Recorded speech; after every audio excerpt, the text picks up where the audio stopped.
12:30 na po ng tanghali guys. Ang araw is Friday. Friday, April 17 kung hindi ako nagkakamali.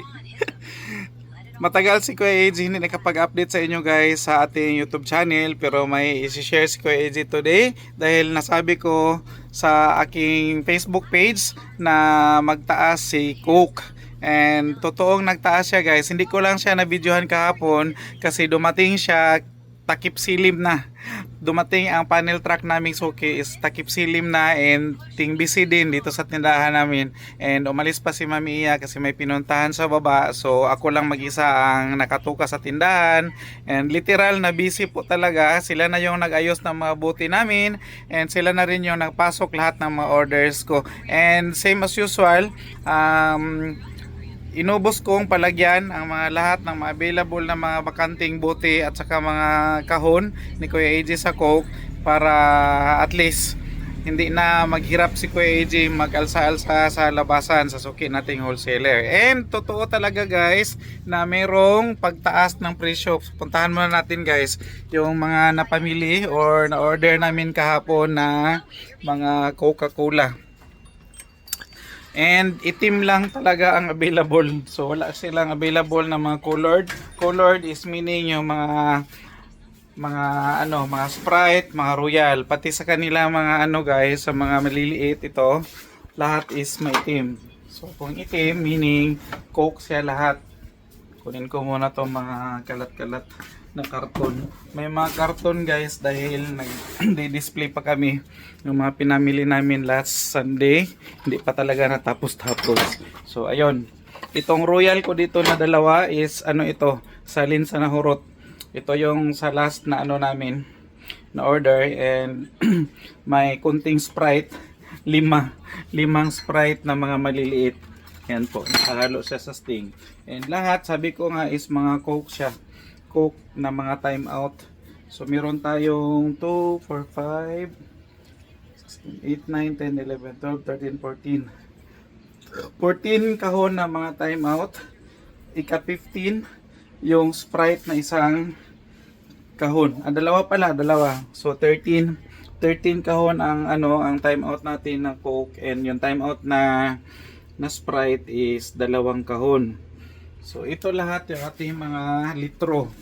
Mga litro natin na 2, 4, 6, 8, 10, 12, 14, 15 kahon or 15 cases ng ating mga litro. Lahat ito, solid Coke.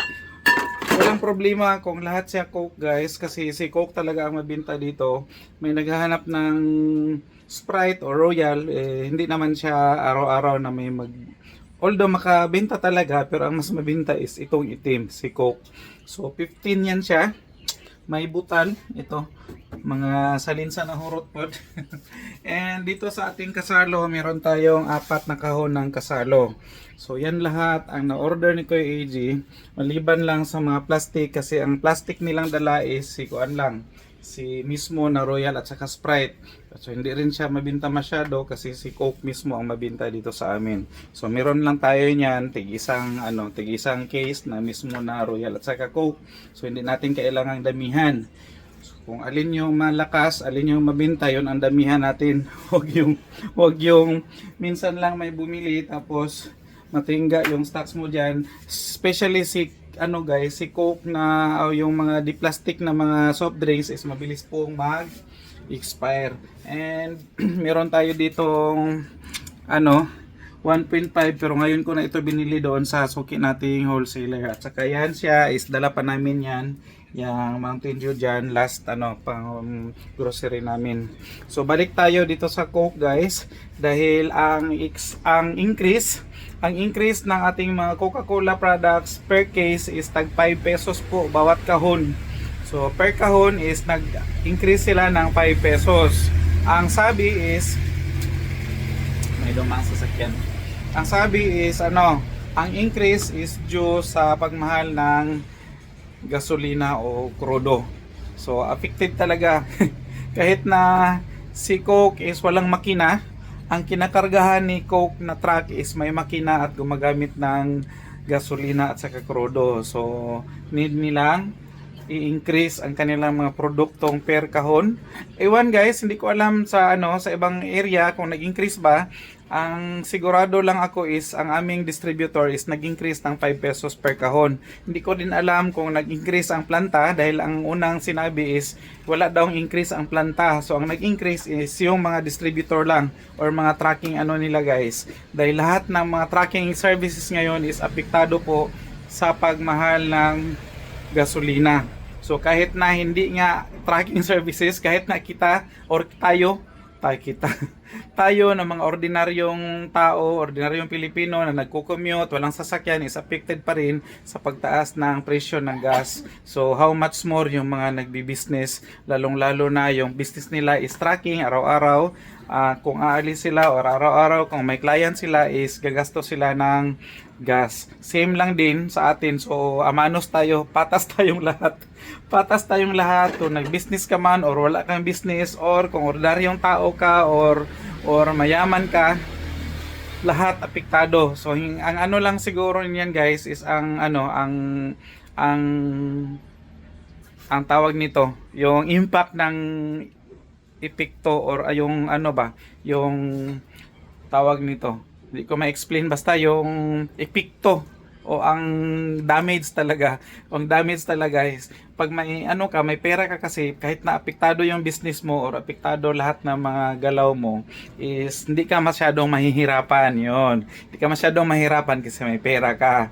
Pero kung wala kang pera, wala kang trabaho, wala kang negosyo, ordinaryong tao ka, mas lalong affected ka dahil kung minimum wage earner ka tapos affected yung pinagtrabahuan mo na company, ang ang nakakatakot is baka magbawas ng tao. So yun din is nakakabahala na resulta ng pagmahal ng krudo. So lahat nga is apektado. So same as usual, mag-adjust tayo at saka kung ano yung meron tayo, pagyamanin natin, sinopin natin at saka kahit papaano guys, matulungan tayo na magtulungan tayo at saka sana tulungan din tayo ng Diyos na makaraos tayo sa mga pagsubok na ito dahil ito is part pa rin ng mga pagsubok.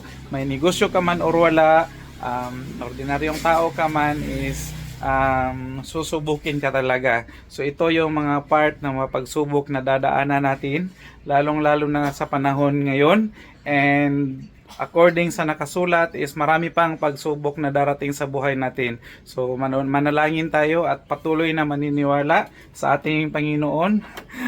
Diyan or siya lang yung ating panghawakan na makatulong sa atin, aside sa sarili din natin na kailangan din natin tulungan ating sarili para makaraos tayo sa mga pagsubok na to. And once again, ang increase ni Coke is totoo, 5 pesos po per kahon. Lahat ng produkto maliban lang ata sa di-plastic. So lahat ng produkto nila is may mga 5 pesos increase per kahon. So that's all na lang muna for today sa share ni Kuya AJ guys, and back to you sa ating tindahan. Balik tayo sa ating tindahan. Pasok na ako and bye bye muna for now.